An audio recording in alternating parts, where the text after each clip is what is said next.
Okay students, अब हमारा next topic आता है Maxwell and Boltzmann energy distribution curve. हमने कहा था बच्चों कि जब हम टेम्परेचर इंक्रीज करते हैं तो number of effective collisions increase हो जाते हैं, इसलिए रेट ऑफ रिएक्शन और रेट कांस्टेंट इंक्रीज हो जाता है। फिर एक एक्सपेरिमेंटल फैक्ट भी हमने पढ़ा था कि जब टेम्परेचर को 10 डिग्री सेल्सियस से इंक्रीज करते हैं तो रेट कांस्टेंट और rate of reaction 2 to 3 times हो जाता है, जिसमें हम उसे जनरली 2 टाइम्स लेंगे अगर क्वेश्चन में हमें कुछ भी स्पेसिफाई नहीं है तो।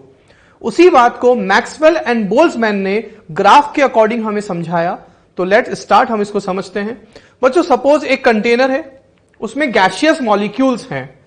बच्चों हम ये जो थ्योरी या ये जो ग्राफ समझने जा रहे हैं वो गैसियस रिएक्टेंट्स के लिए है। तो एक कंटेनर में हमारे पास गैसियस रिएक्टेंट है, मॉलिक्यूल्स हैं। Let 100 molecules are present. वैसे तो गैसियस मॉलिक्यूल्स बहुत सारे होते हैं कंटेनर में, बट अभी हम एक मिनिमम वैल्यू लेकर चल रहे हैं। Let 100 molecules are present in a container.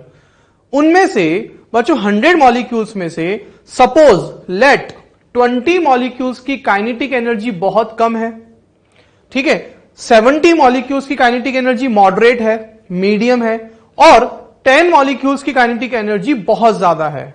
जैसा कि मैंने आपको पहले ही बताया था बच्चों, किसी भी कंटेनर में रिएक्टेंट मॉलिक्यूल्स के पास अपनी अपनी काइनेटिक एनर्जीज होती हैं, डिफरेंट होती हैं सभी मॉलिक्यूल्स की kinetic energy.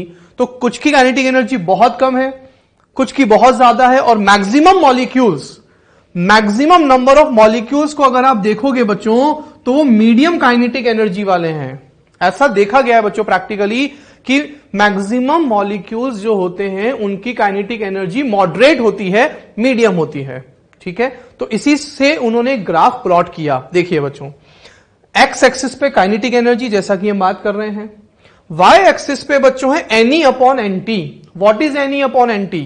Fraction of molecules having energy E, fraction of molecules having energy E. जैसे कि हम देखें 20 out of 100 that is 20 upon 100, 70 out of 100 जिनकी कुछ काइनेटिक एनर्जी है, 10 आउट ऑफ 100 जिनकी कुछ ज्यादा काइनेटिक एनर्जी है। तो N E means number of molecules having energy E, और N E upon N T means fraction of molecules that is 20 out of 100, 70 out of 100 and 10 out of 100। Clear है? तो देखो बच्चों, अगर हम इस ग्राफ में देखें तो यहां मेरे पास काइनेटिक एनर्जी का जो रेंज है, यहां लो काइनेटिक एनर्जी का रेंज है, क्योंकि एक्स एक्सिस पे आप जब लेफ्ट टू राइट जाओगे तो काइनेटिक एनर्जी इंक्रीज होगा। ओके, तो यहां मेरे पास लो काइनेटिक एनर्जी का रेंज है। लो काइनेटिक एनर्जी पर मेरे पास 20 मॉलिक्यूल्स हैं। कितने मॉलिक्यूल्स हैं बच्चों? 20 मॉलिक्यूल्स हैं। तो ये मैं मान लेता हूं कि मेरे पास सपोज ये 20 मॉलिक्यूल्स हैं। कितने मॉलिक्यूल्स हैं? 20 मॉलिक्यूल्स हैं लो काइनेटिक एनर्जी पर। क्लियर है बच्चों? समझ आ रहा है? नेक्स्ट 70 मॉलिक्यूल्स यानी मैक्सिमम नंबर ऑफ मॉलिक्यूल्स। देखो आप, Y axis fraction of molecules को शो कर रहा है। मुझे बताओ यहां पर क्या चीज सबसे ज्यादा है? That is fraction of molecules. Fraction of molecules जिनकी काइनेटिक एनर्जी मॉडरेट है, ठीक है। तो यहां बच्चों अगर हम देखें इस पॉइंट को, तो बच्चों इस पॉइंट पर फ्रैक्शन ऑफ मॉलिक्यूल्स सबसे ज्यादा है जिनकी काइनेटिक एनर्जी सेम है और मॉडरेट है। तो ये हो गया बच्चों मेरा मॉडरेट काइनेटिक एनर्जी का रेंज। बच्चों low kinetic energy, moderate kinetic energy, और बच्चों इसके बाद ये हो जाएगा मेरा higher kinetic energy. Low, medium and higher, क्योंकि left to right kinetic energy बढ़ेगा।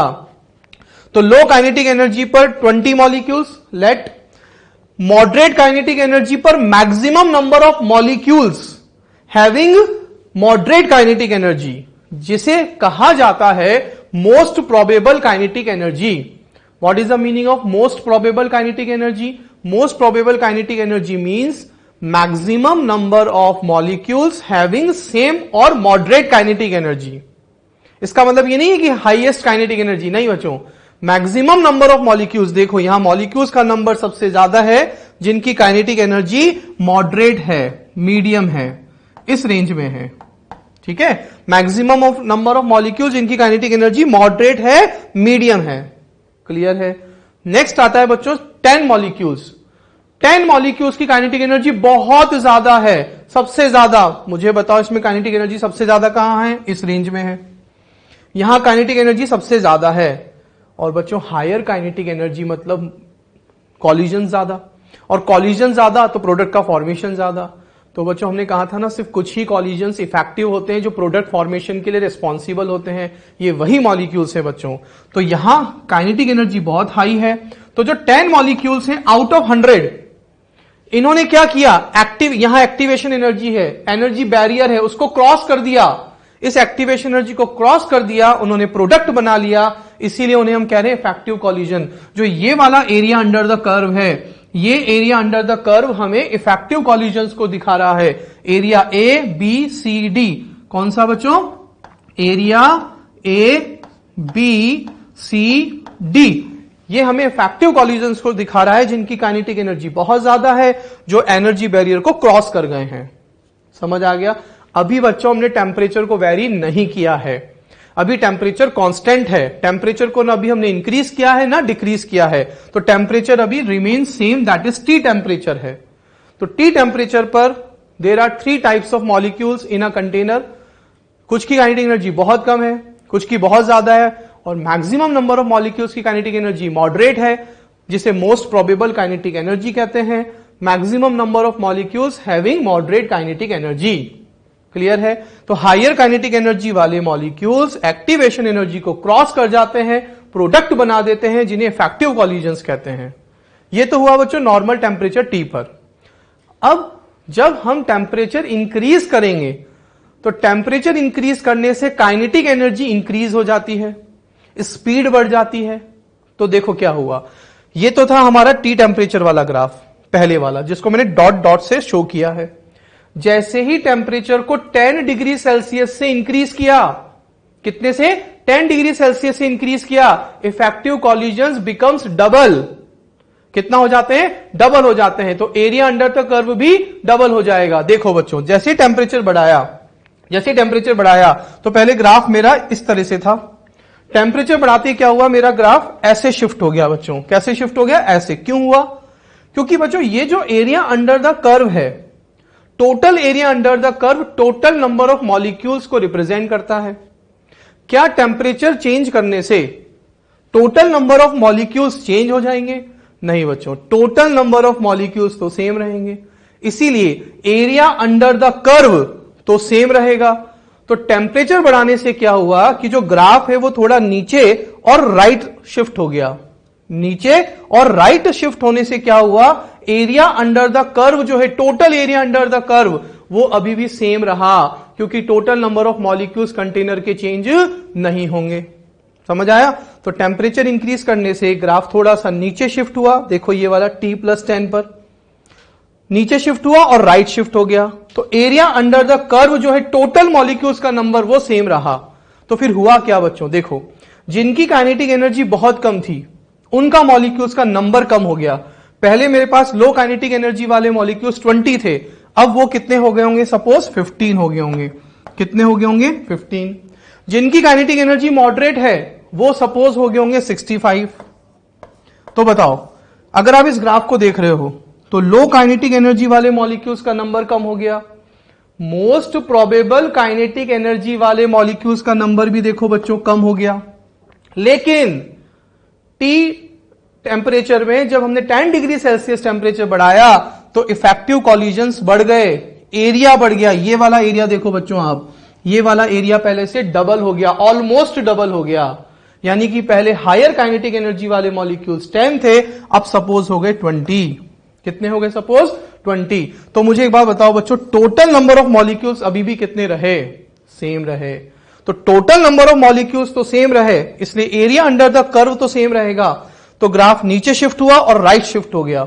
इफेक्टिव कॉलिजन्स का जो एरिया है वो डबल हो गया। तो area A B E F, new area, is greater than area A B C D, जो कि ऑलमोस्ट डबल हो जाता है। इसीलिए हम कहते हैं कि T डिग्री टेम्परेचर में 10 डिग्री सेल्सियस जब हम टेम्परेचर बढ़ाते हैं, तो इफेक्टिव कॉलिजन्स ऑलमोस्ट डबल हो जाते हैं। तो ये हमें मैक्सवेल ने क्लियर करके यहां से समझाया। बच्चों एक बात और देखो आप, पहले एक्टिवेशन एनर्जी मेरी इतनी थी, अभी भी एक्टिवेशन एनर्जी उतनी है, यानी एनर्जी बैरियर चेंज नहीं हो रहा है। टेम्परेचर चेंज करने से एक्टिवेशन एनर्जी का जो बैरियर है वो सेम है, वो चेंज नहीं होता। क्लियर? तो टोटल नंबर ऑफ मॉलिक्यूल्स उतने रहे, area under the curve same रहा, टेम्परेचर बढ़ाने से स्पीड बढ़ गई, काइनेटिक एनर्जी बढ़ गई, एक्स एक्सिस पर सारी स्पीड बढ़ गई। तो 20 वाले मॉलिक्यूल्स कम हो गए, 70 वाले मॉलिक्यूल्स कम हो गए, लेकिन हायर काइनेटिक एनर्जी वाले मॉलिक्यूल्स का नंबर डबल हो गया। पहले एरिया इतना था, अब एरिया डबल हो गया। तो area ABF is greater than area ABCD। ठीक है, समझ आया बच्चों आपको यहां से? क्लियर है? अब देखो बच्चों, इसमें अब इस तरह से ग्राफ है हमारा। अगर आप एक ही ग्राफ में दोनों ग्राफ को कंबाइन करके देखना चाहो तो इस तरह से हम देख सकते हैं। फ्रैक्शन ऑफ मॉलिक्यूल्स मतलब बच्चों NE/NT। ठीक है, क्लियर है? टी टेम्परेचर पे मेरा ग्राफ था ये वाला, ये बच्चों किसको शो कर रहा है? इफेक्टिव कॉलिजन्स को, जिसको मैंने क्या कहा था? Area ABCD। एक बार रिवाइज कर लेते हैं हम यहां से दोनों ग्राफ को एक में मिक्स करके। ये नॉर्मल था, जैसे ही टेम्परेचर 10 डिग्री सेल्सियस बढ़ाया तो देखो ये वाले मॉलिक्यूल्स का नंबर कम हो गया, मोस्ट प्रोबेबल काइनेटिक वाले मॉलिक्यूल्स का नंबर कम हो गया, नीचे शिफ्ट हो गया, और काइनेटिक एनर्जी बढ़ गई टेम्परेचर बढ़ाने से, तो ग्राफ आगे शिफ्ट हो गया। लेकिन ये वाला एरिया देखो बच्चों, क्या ये वाला एरिया पहले से बढ़ गया? इसको हमने नाम दे दिया नया एरिया ABF। तो बच्चों एरिया ABEF यानी पहले वाला जो एरिया था उससे नया वाला एरिया ऑलमोस्ट डबल हो जाता है, इफेक्टिव कॉलिजन्स डबल हो जाते हैं। लेकिन देखो आप इन दोनों ग्राफ को जब एक में कंबाइन कर दोगे तो आपको समझ आ रहा है एक्टिवेशन एनर्जी तो सेम है, बैरियर सेम है, यानी टेम्परेचर चेंज करने से एक्टिवेशन एनर्जी चेंज नहीं होती, सिर्फ number of activated molecules, effective collisions का नंबर डबल हो जाता है। क्लियर है? समझ आया आपको यहां से? ओके, ठीक है बच्चों। ओके स्टूडेंट्स, अब हमारा आता है लास्ट टॉपिक आर्रीनियस इक्वेशन, जो हमें अगेन टेम्परेचर के बारे में ही बताएगा। It is Arrhenius equation. बच्चों ये एक्सपेरिमेंटल है, इंपॉर्टेंट है, हमें डायरेक्ट लर्न करना है, इसका कोई डेरिवेशन नहीं है। K is equals to A e की power minus E upon RT, where K is a rate constant. A is known as Arrhenius constant, pre-exponential factor and frequency factor. Small e is a exponential term की power minus E upon RT. EA is activation energy, R is gas constant and T is temperature in Kelvin. और बच्चों ये जो A है वो दो बातों पे डिपेंड करता है, P and Z. P steric factor और ओरिएंटेशन फैक्टर जो हम पहले भी लिख चुके हैं, Z is collision frequency. Okay, तो ये हमें लर्न करना है, डायरेक्ट ध्यान रखना है। बच्चों अगर हम मैथमेटिकली बात करें, अगर मैं मैथमेटिकली या टेम्परेचर को इनफाइनाइट पुट कर दूंगा तो क्या होगा? तो K is equals to A E minus EA upon R infinite. और बच्चों कुछ भी अपॉन इनफाइनाइट क्या होता है? जीरो। तो ये पूरा टर्म क्या हो जाएगा? जीरो। तो K इक्वल्स टू आ जाएगा EA।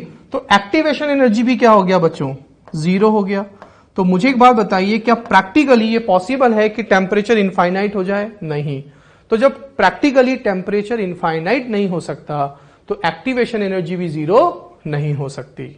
इसका मतलब हर रिएक्शन को कुछ ना कुछ एक्टिवेशन एनर्जी तो रिक्वायर्ड होती ही है। तो जनरली ऐसा बोल सकते हैं कि एक्टिवेशन एनर्जी जीरो नहीं होती है। इसका मतलब प्रैक्टिकली K A के इक्वल भी नहीं हो सकता है। क्लियर है? तो ये इंपॉर्टेंट पॉइंट है बच्चों, यहां से भी क्वेश्चंस पूछे जाते हैं। अब अगर हम बात करें तो बच्चों इस A को हम नीचे ले आते हैं, तो मेरे पास आ जाएगा K अपॉन A, और ये आ गया E की power minus E upon RT। बच्चों बात मैंने आपको बताई थी कि E की power minus E upon RT को बोल्ट्जमैन फैक्टर कहते हैं, जो कि यूनिटलेस है। एक्सपोनेंशियल टर्म हमेशा यूनिटलेस होता है। बोल्ट्जमैन फैक्टर का मतलब हमने कहा था fraction of molecules having energy greater than equals to activation energy, या थ्रेशोल्ड एनर्जी भी लिख सकते हो, यहां पर एक ही बात है, ET भी लिख सकते हैं बच्चों। तो बच्चों ये बहुत इंपॉर्टेंट हो गया क्या कि K अपॉन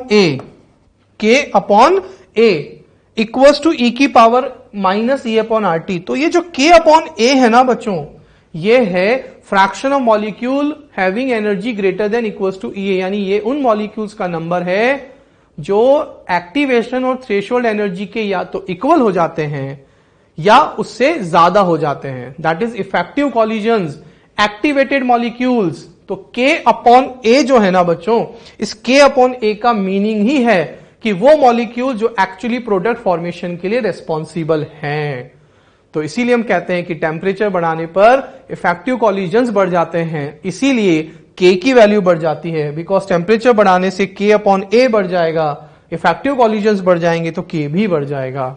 तो ये बच्चों न्यूमेरिकली भी पूछा जाता है। k upon a means fraction of molecules having energy greater than equals to EA। बच्चों ये आपको लर्न करना है, ये सब इंपॉर्टेंट पॉइंट्स हैं यहाँ पे जो मैं स्टार लगा रहा हूं बच्चों, ठीक है। तो ये टर्म तो है यूनिटलेस, तो बच्चों ये पूरा टर्म यूनिटलेस हो गया।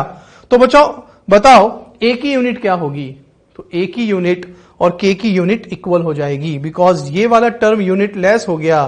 तो unit of A is equals to unit of K, और K की यूनिट ऑर्डर पे डिपेंड करती है, जो हम जानते हैं। यूनिट ऑफ K का हमने रिलेशन पढ़ा था बच्चों, मोल लीटर इनवर्स की power 1 minus n time inverse, जो कि n क्या है यहाँ पे? ऑर्डर। तो ये एक इंपॉर्टेंट पॉइंट हो गया बच्चों। क्लियर है? समझ आया पॉइंट यहां पर बच्चों? अब अगर हम बात करें next, on taking logarithm for equation 1 on both side. बच्चों अगर मैं यहां दोनों साइड लॉग से मल्टीप्लाई कर दूं तो ये तो हो जाएगा लॉग के, ठीक है। यहां हो जाएगा लॉग a इंटू ई की power minus e upon R T, और लॉग बच्चों log a into B, log a into B equals to log a plus log b। बच्चों on taking logarithm for equation 1 on both side, हमारी main equation थी k is equals to a multiply e की power minus e upon R T. तो बच्चों जब हम दोनों side log से मल्टीप्लाई करेंगे, बच्चों फर्स्ट टाइम जब लॉग से मल्टीप्लाई करते हैं तो वो हमेशा नेचुरल लॉग यानी लॉग बेस e होता है। तो log k equals to log a into B, log a plus log b। Power कहां आ जाएगी बच्चों? आगे, पावर आगे आ गई। फिर हमने क्या किया, दोनों साइड 2.303 से मल्टीप्लाई कर दिया लॉग बेस 10 में कन्वर्ट करने के लिए, ठीक है। तो एक्चुअली इसके बाद हमारे पास पहले ये इक्वेशन आई है कि ln k is equals to ln a minus EA upon R T ln e। और बच्चों ln e जो होता है, इस ln e की जो वैल्यू होती है बच्चों वो 1 होती है। ln e किसके इक्वल होता है? 1 के इक्वल होता है। तो पावर आगे आ गई, ये हमारे पास बचा। अब दोनों साइड हमने 2.303 से मल्टीप्लाई कर दिया लॉग बेस 10 में कन्वर्ट करने के लिए, ये इक्वेशन आ गई। क्लियर है? समझ आ रहा है यहां तक बच्चों? अब हमने क्या किया, इसको सिंप्लीफाई करने के लिए पूरी इक्वेशन को 2.303 से डिवाइड कर दिया, ठीक है। तो इसको डिवाइड किया यहां हमने किससे? 2.303 से डिवाइड कर दिया बच्चों। तो डिवाइड करने पे ये हो जाएगा 1, ये भी हो जाएगा 1, और ये यहां आ गया। अब ये जो फाइनल इक्वेशन आई है बच्चों, आपको ये डायरेक्ट लर्न ही करनी है, डेरिवेशन में ऐसा जितना आपको जाने की जरूरत नहीं है, बट फिर भी हमने एक बार सीख लिया ताकि बेसिक हमें पता रहे। क्लियर? अब ये हो गया बच्चों y एक्सिस, ये हो गया इंटरसेप्ट c, और माइनस e अपॉन 2.303 r हो गया स्लोप, और 1 अपॉन टी को हमने ले लिया बच्चों एक्स एक्सिस पे, लाइक दिस। देखिए स्लोप किसके इक्वल आ रहा है बच्चों? Minus e upon 2.303 r। बच्चों इसका भी क्वेश्चन पूछा जाता है, ये एग्जाम्स में आता है, इंपॉर्टेंट है। इसको भी आप डायरेक्ट ही लर्न करेंगे तो ठीक रहेगा, ठीक है। तो y एक्सिस पे देखिए बच्चों लॉग के, x एक्सिस पे क्या है बच्चों? 1 अपॉन टी है x एक्सिस पे, और इंटरसेप्ट कौन है? Log a। ये है बच्चों हमारा intercept log a, that is c। ये है लॉग a। क्लियर है? समझ आया? अच्छा, मैं अगर इस वाले ग्राफ की बात करूं बच्चों, इस इक्वेशन का अगर मैं ग्राफ बनाऊं जिसमें 2.303 नहीं है, लॉग बेस 10 नहीं है, तो सिंपल सी बात है, जब आप यहां लॉग बेस 10 नहीं लोगे, नेचुरल लॉग लोगे, तो यहां 2.303 नहीं आएगा। यानी हम इस तरह से प्लॉट कर सकते हैं कि अगर मैं ln k और 1 अपॉन टी का ग्राफ प्लॉट करूं तो नेगेटिव स्लोप आएगा इस इक्वेशन में। तो अब यहां लॉग बेस 10 नहीं है, ध्यान रखना है बच्चों हमको, यहां लॉग बेस 10 है या नेचुरल लॉग है। तो फिर अब स्लोप किसके इक्वल हो जाएगा? अब मेरा जो स्लोप है बच्चों वो हो जाएगा माइनस EA अपॉन आर। ये हमें ध्यान रखना है बच्चों।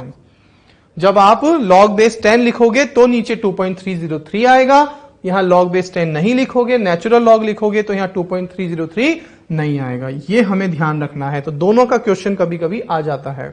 क्लियर? अब बच्चों इस लॉग ए को मैं इधर लाऊंगा तो लॉग के माइनस लॉग ए हो जाएगा। क्या हो जाएगा, log k minus log a, और log k minus log a को हम क्या लिख सकते हैं, log k upon a, log a minus log b equals to log a अपॉन b। तो बात एक ही है, आप ये वाली इक्वेशन लर्न कर लीजिए, इससे हम ये सॉल्व कर सकते हैं। बच्चों आपको याद आ रहा है what is k upon a, what is k upon a, fraction of molecules जिनकी एनर्जी एक्टिवेशन के इक्वल या उससे ज्यादा होती है। तो न्यूमेरिकल्स में जब वो हमसे पूछेगा calculate fraction of molecules having energy greater than equal to activation energy, इसका मतलब वो आपसे क्या पूछ रहा है, इसका मतलब वो आपसे k अपॉन a की वैल्यू पूछ रहा है। किसकी वैल्यू पूछ रहा है, वो आपसे k अपॉन a की वैल्यू पूछ रहा है। क्लियर है, समझ आया। सेम वही बात, अगर आप यहां पे टेम्परेचर को इनफाइनाइट पुट कर दोगे तो क्या हो जाएगा, 1 अपॉन इनफाइनाइट, कुछ भी अपॉन इनफाइनाइट 0, तो मेरे पास एक्टिवेशन एनर्जी भी कितना हो जाएगा, 0। वही बात प्रैक्टिकली पॉसिबल नहीं है। तो log k इक्वल्स टू क्या हो जाएगा फिर, log a।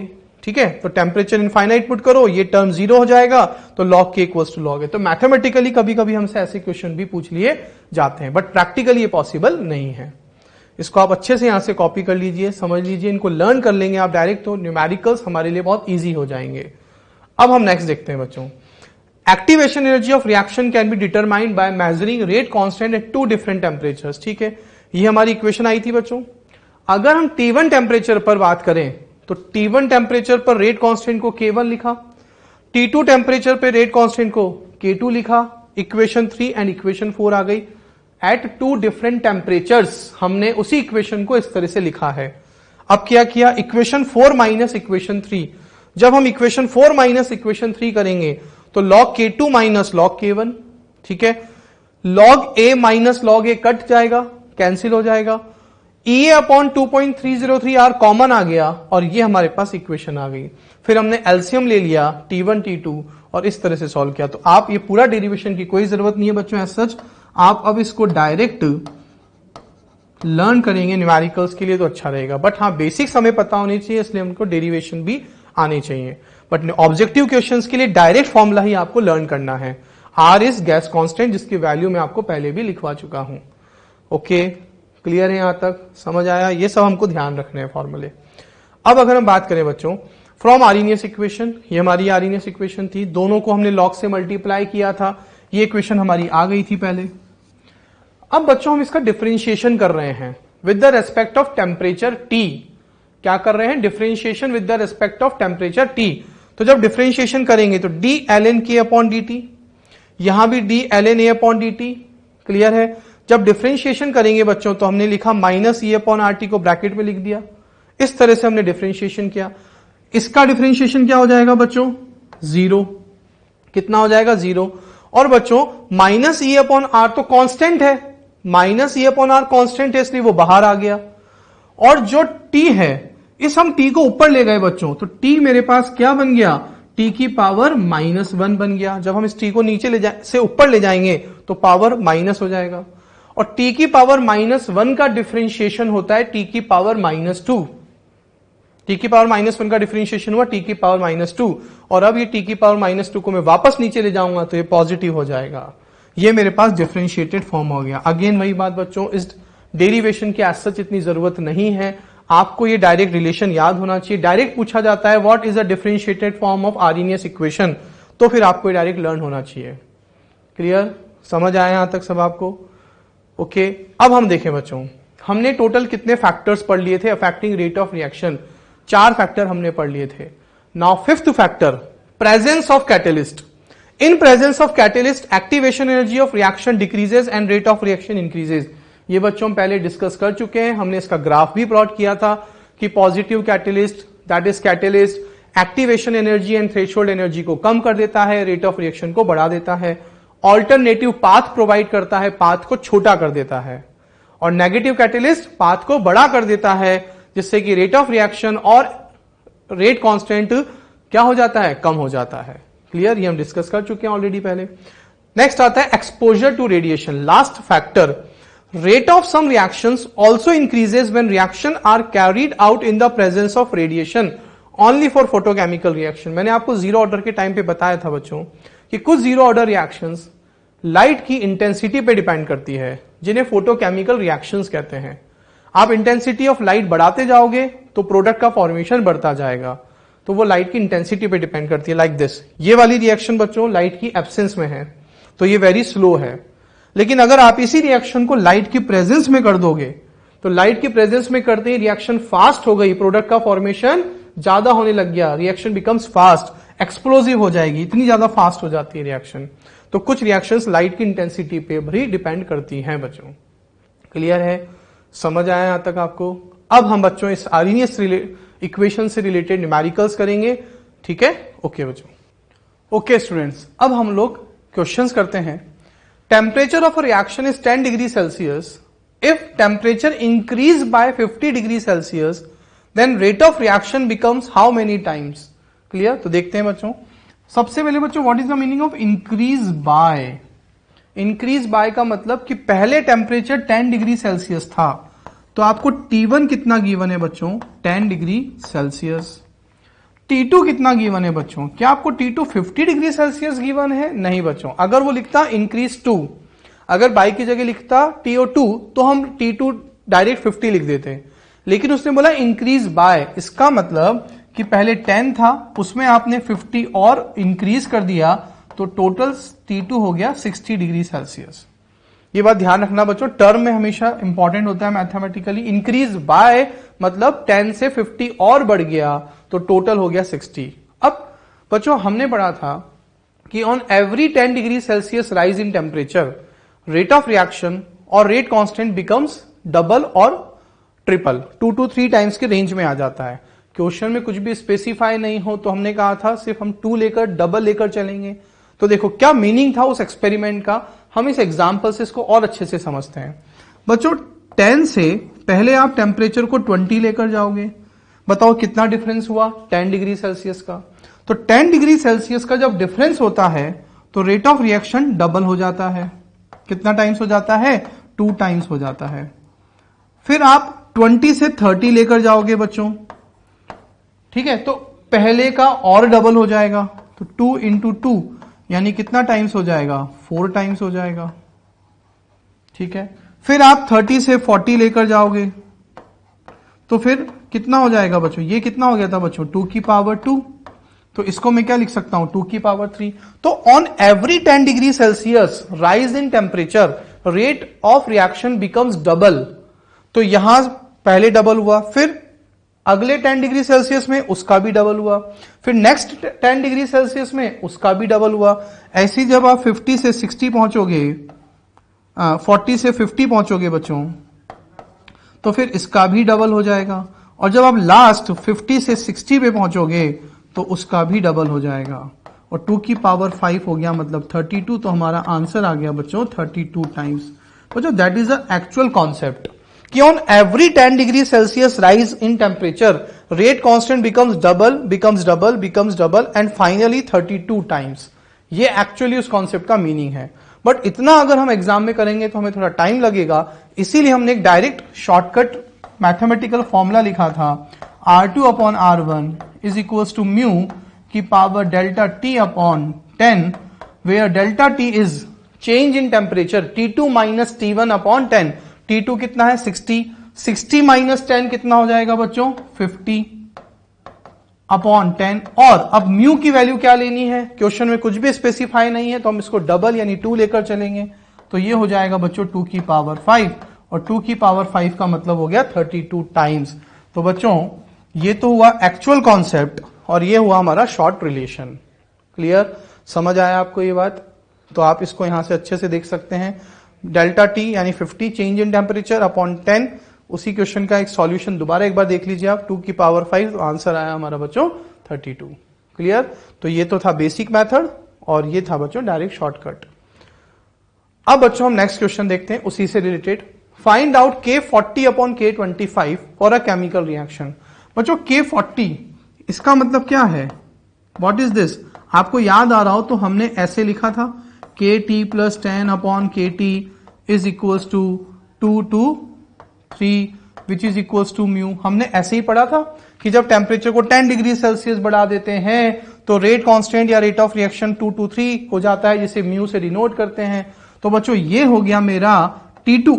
तो 40 क्या है? T2 है। T1 कितना है बच्चों? 25 है। तो T2 40 है, T1 25 है, तो हम डायरेक्ट रिलेशन यूज करेंगे बच्चों वही वाला।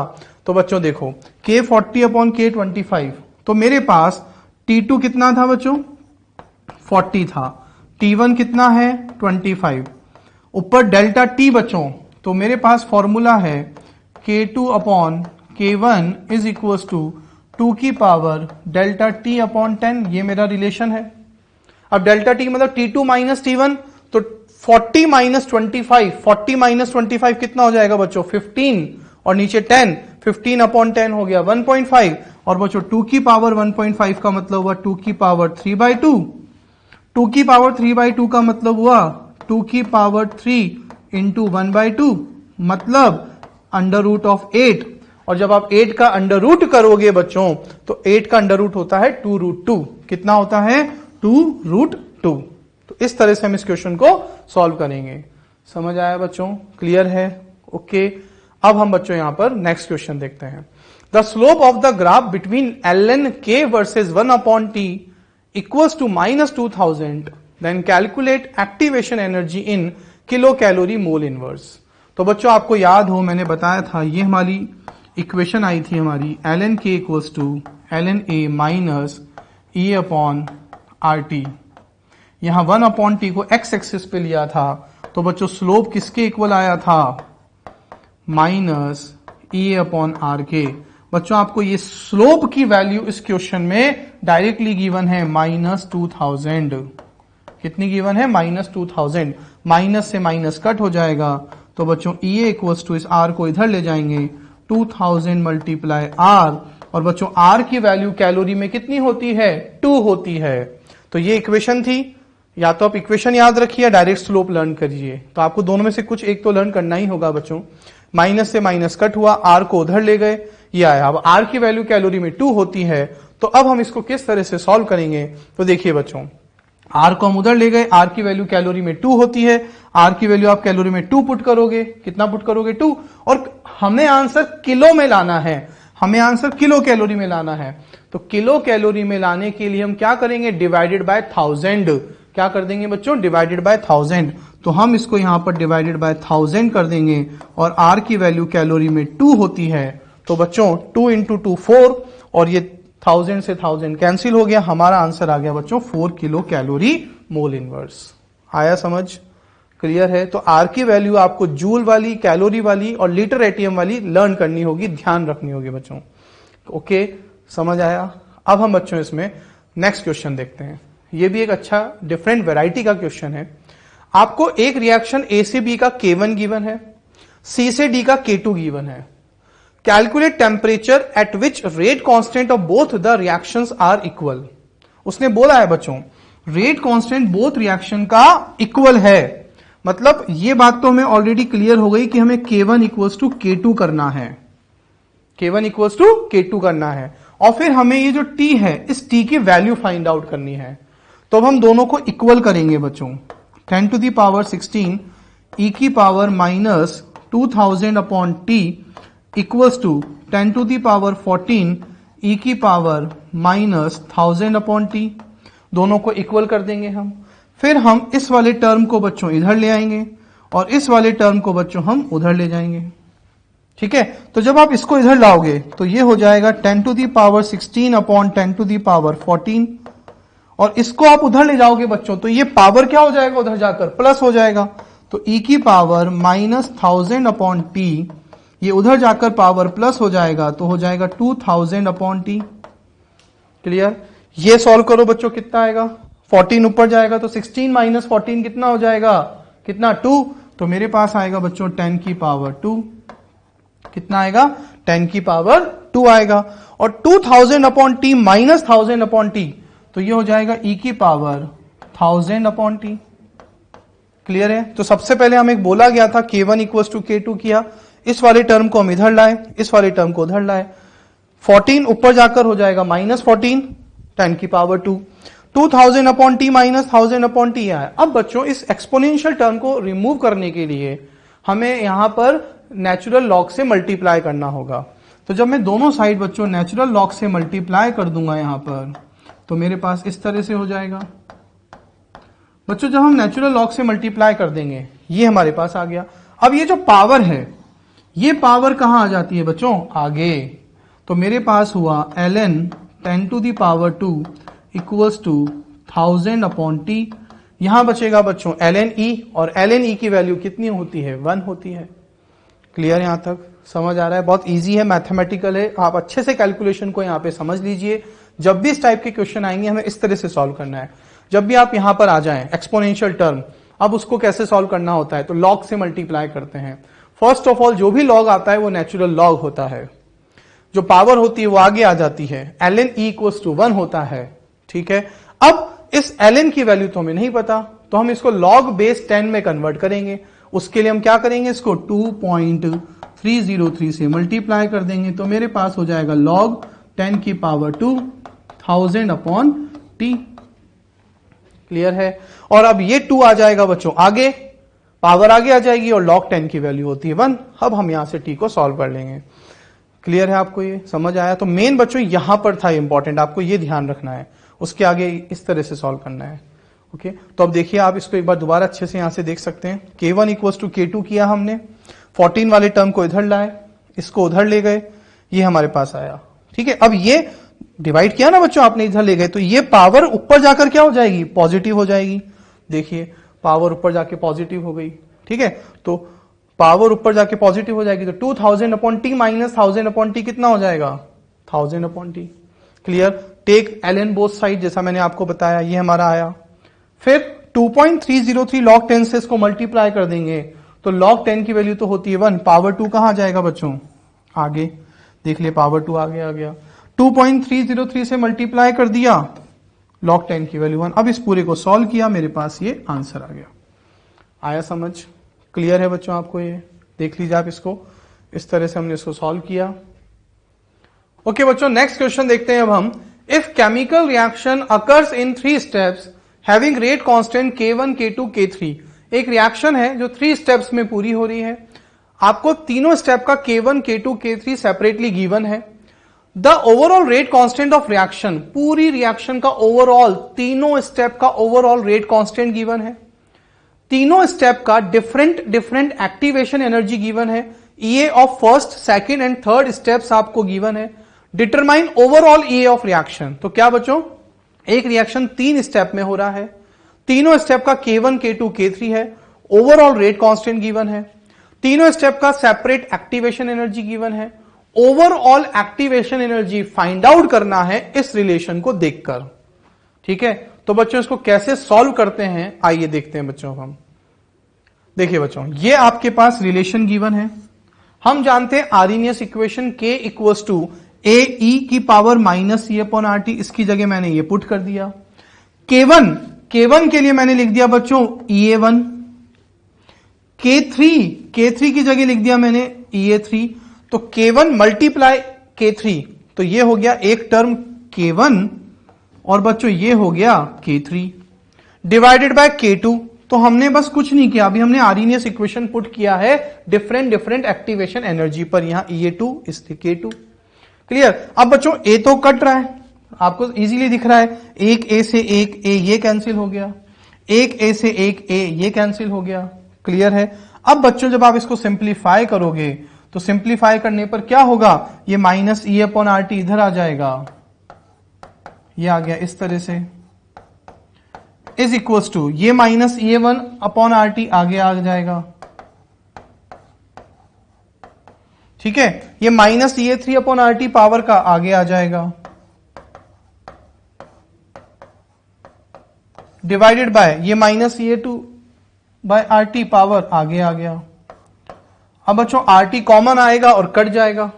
ठीक है, और जब हम इसको सिंप्लीफाई करेंगे तो मेरे पास ये इक्वेशन आ जाएगी बच्चों। सिंप्लीफाई करने पर मेरे पास ये इक्वेशन आ जाएगी, EA equals to EA1 plus EA3 minus EA2। Clear है? समझ आ रहा है बच्चों ये बात आपको? हम इस पूरी को माइनस से मल्टीप्लाई कर देंगे तो फाइनली मेरे पास ये आएगा। अब EA1 गिवन है, EA3 गिवन है, EA2 गिवन है, पुट किया, सॉल्व किया, ये आ गया। ये तो बच्चों बेसिक मेथड हुआ। फिर वही बात, इतना टाइम हम एग्जाम में ऑब्जेक्टिव क्वेश्चन में नहीं लगाएंगे। इसका डायरेक्ट शॉर्टकट क्या है बच्चों? इस टाइप के क्वेश्चन को करने का डायरेक्ट शॉर्टकट क्या है? देखो, K equals to K1 multiply K3। जब रेट कांस्टेंट मल्टीप्लाई में होगा ना बच्चों, तो एनर्जी ऐड हो जाएगी। हमेशा इस टाइप के क्वेश्चन में आप ऐसा कर सकते हैं। क्या देखो, K1 मल्टीप्लाई K3 है ना, तो इन दोनों की एक्टिवेशन एनर्जी ऐड हो जाएगी। देखो EA1 प्लस EA3, और जो रेट कांस्टेंट डिवाइड में है, वो जो डिवाइड में है उसकी एक्टिवेशन एनर्जी बच्चों माइनस हो जाएगी। क्या हो जाएगी? माइनस। देखो माइनस EA2। तो आप डायरेक्ट ये शॉर्टकट यूज कर सकते हो, K1 इंटू K3, इसलिए activation energy EA1 plus EA3।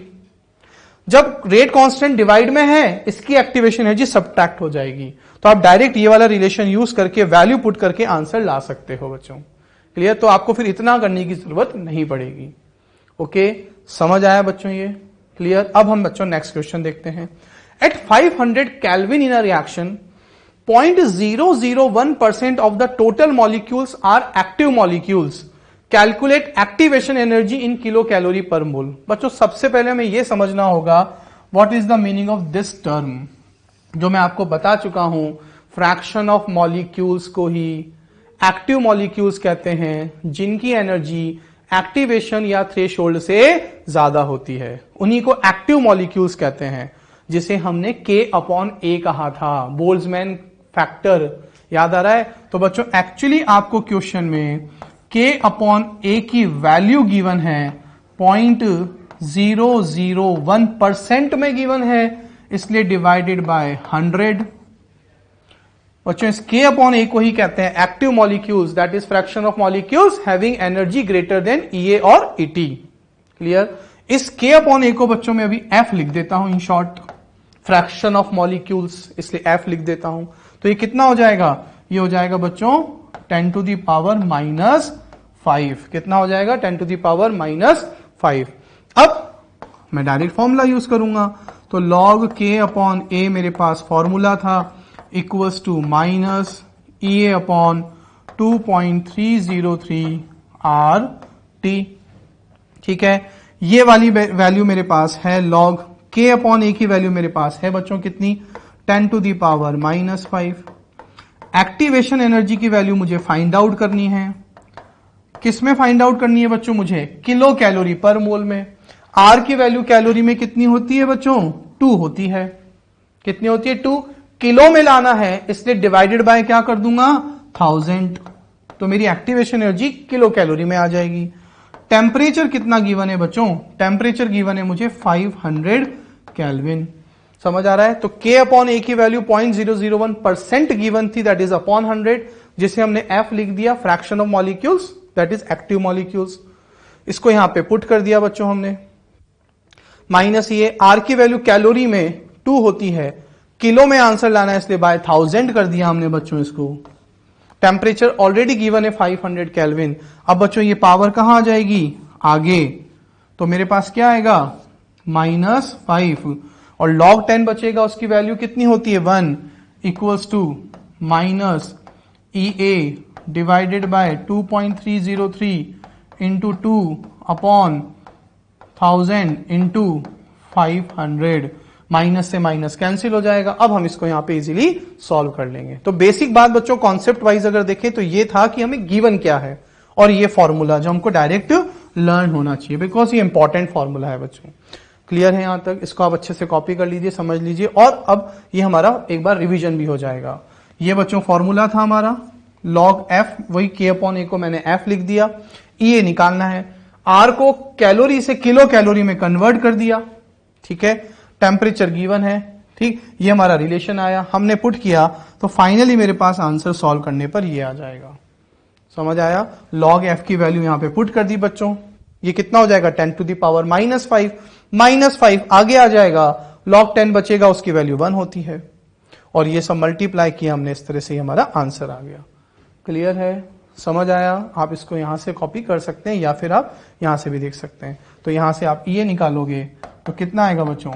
5 multiply 2.303 into 2 into 500 divided by 1000। तो बच्चों आप यहां से सॉल्व करो या उस तरह से सॉल्व करो, बात एक ही है बच्चों। यहां से भी आप सॉल्व कर सकते हैं, और आप एक ही बात है। क्लियर है? अब हम बच्चों यहां से नेक्स्ट क्वेश्चन देखते हैं।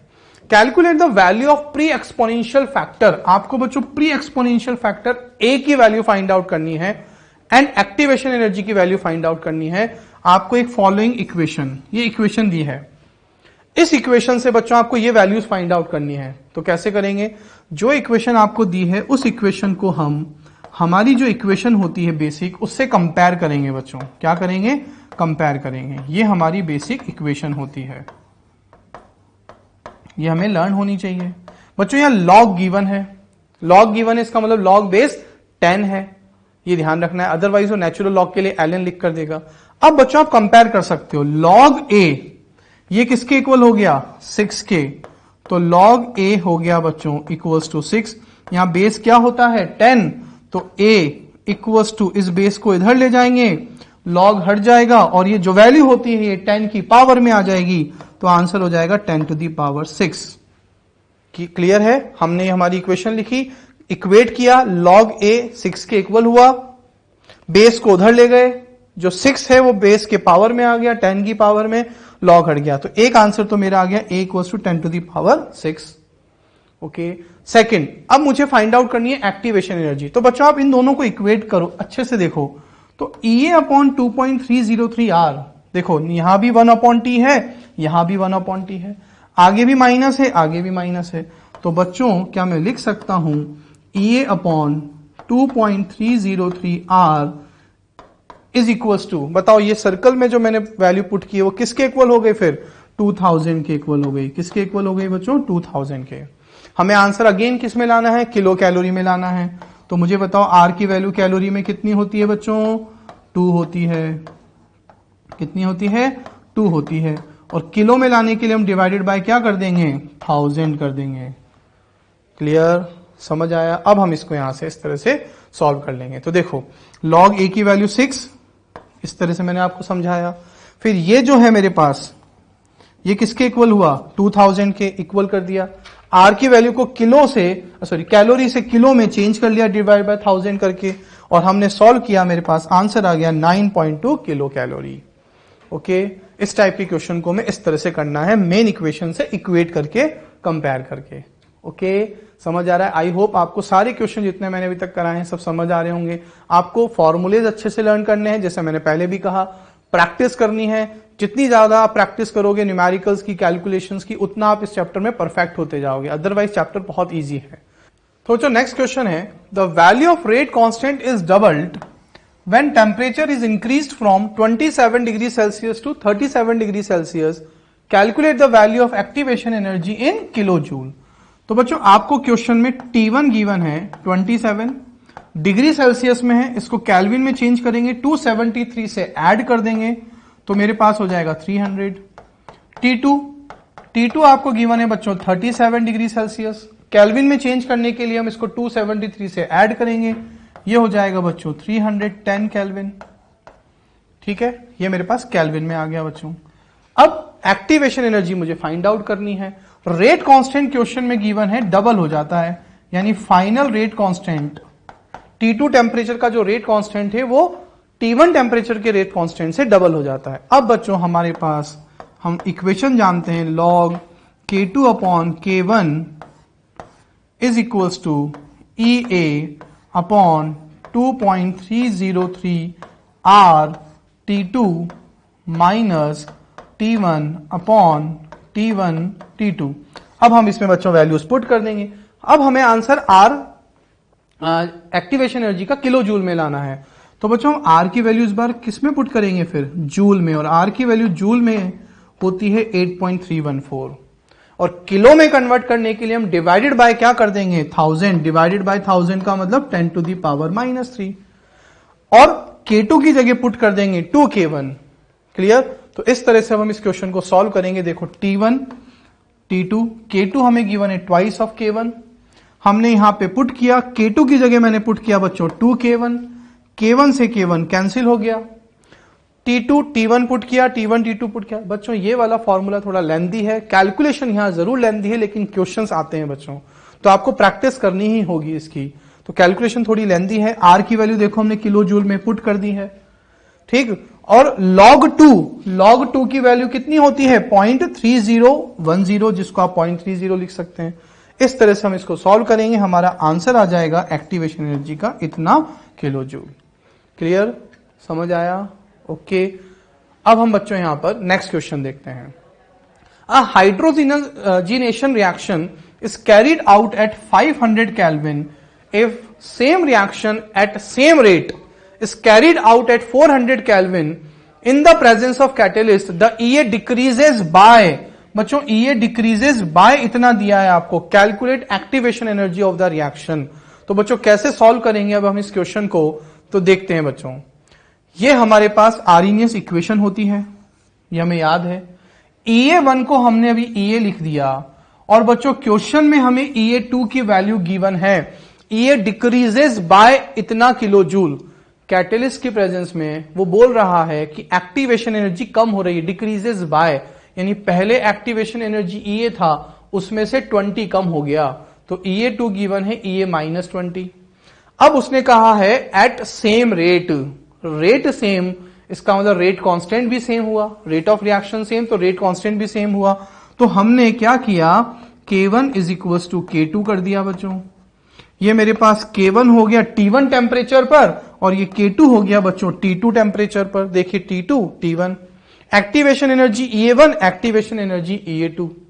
क्लियर। अब बच्चों ये क्या है, ये पावर आ जाएगी आगे, और इसकी पावर भी कहां आ जाएगी आगे।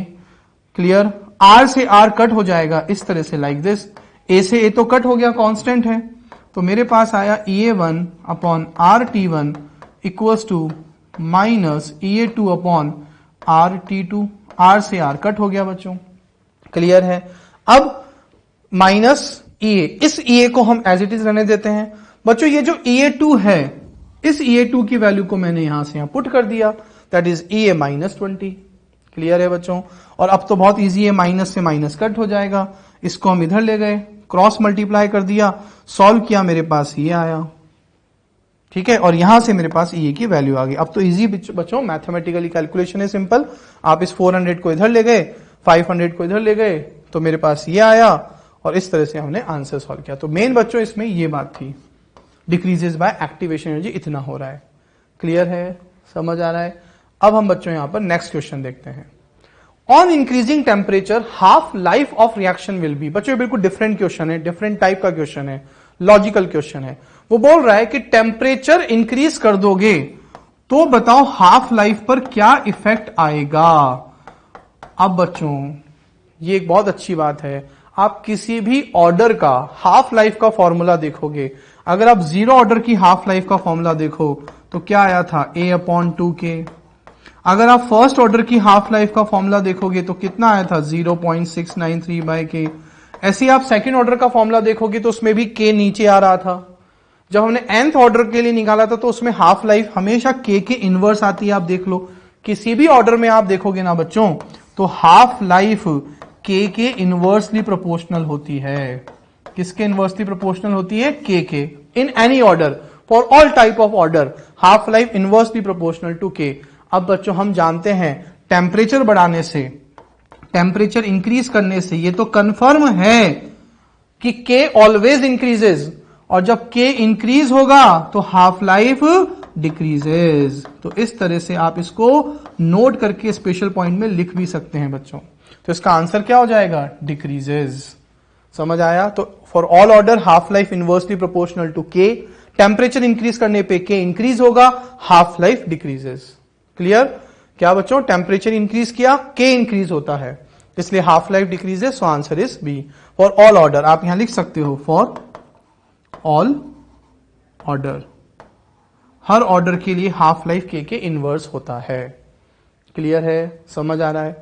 ओके बच्चों, नेक्स्ट क्वेश्चन है, if activation energy is 2 kilo calorie at 27 degree Celsius, calculate fraction of molecules having energy greater than equals to EA। बच्चों ये हम कई बार बात कर चुके हैं, because it is a very important.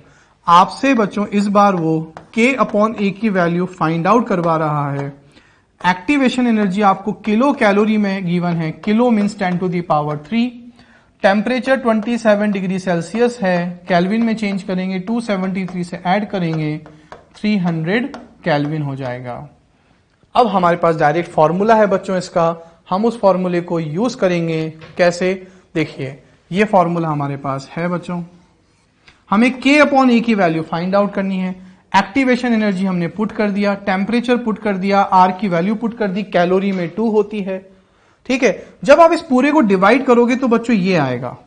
अब मेन बात ये है बच्चों, हमें ये एक्चुअली यहां पे सीखना है क्या कि आपको ये लॉग हटाना है, क्योंकि आपको K/A की वैल्यू फाइंड आउट करनी है। तो यहां नीचे जो बेस 10 है उस बेस 10 को मैं इधर ले जाऊंगा, लॉग हट जाएगा और ये जो वैल्यू है ये 10 की पावर में आ गई बच्चों। अब इसे कैसे सॉल्व करेंगे? तो बच्चों 10 टू दी पावर -1.44 को क्या मैं ऐसे लिख सकता हूं? बिल्कुल मैथमेटिकली आप दोनों पावर को वापस से ऐड करके देखो, यही मिलेगा आपको। या फिर आप ऐसा भी कर सकते हो कि सर हम ऐसा डायरेक्ट नहीं कर पा रहे हैं, तो सर कैसे करेंगे फिर एग्जाम में? तो आप ऐसे भी कर सकते हो, 10 टू दी पावर -1 है ना, ये जो आगे -1 है इसमें आप -1 ऐड कर दो। ये रूल है बच्चों एंटी लॉग का, इस तरह से आप शॉर्टकट भी है ये, हम आयनिक इक्विलिब्रियम में भी इसका बहुत यूज करते हैं। आगे जो -1 है उसमें -1 ऐड कर दो, फिर मल्टीप्लाई 10 टू दी पावर, ये वाला जो टर्म है बच्चों 0.44 इसको माइनस कर दो 1 से। किससे माइनस कर दो? 1 से। तो बच्चों ये आप अगर ध्यान रखोगे तो आप एंटी लॉग इजीली सॉल्व कर पाओगे, या फिर अगर डायरेक्ट कर सकते हो तो बहुत ही बढ़िया, अदरवाइज ये भी हमारे पास एक ऑप्शन है, इसलिए मैं इसको और लिख देता हूं। तो -1 यानी आगे वाला जो टर्म है उसमें -1 ऐड कर दो, और 0.44 जो भी टर्म यहां बचता है पॉइंट में उसको 1 में से माइनस कर दो। सॉल्व करोगे यही आएगा। अब ये तो बच्चों एज इट इज रहेगा, ठीक है। इसका क्या मतलब होगा बच्चों? log 3 की वैल्यू कितनी होती है? log 3 की वैल्यू होती है 0.4770, और log 4 की वैल्यू कितनी होती है स्टूडेंट्स? 0.6020। तो मुझे बताओ ये जो 0.56 है पावर में, क्या वो इन दोनों के बीच में है? हां बिल्कुल, हम मान सकते हैं अप्रोक्स 0.56 यहीं कहीं बीच में लाई करेगा। तो 0.47 और 0.6 के बीच में 0.56 लाई करेगा, तो बच्चों 3 और 4 के बीच की वैल्यू क्या हो जाएगी? अप्रोक्स 3.5। इसीलिए हम यहां पे इसको लिख सकते हैं कि हमारा यह आंसर अप्रोक्स इतना आ जाएगा।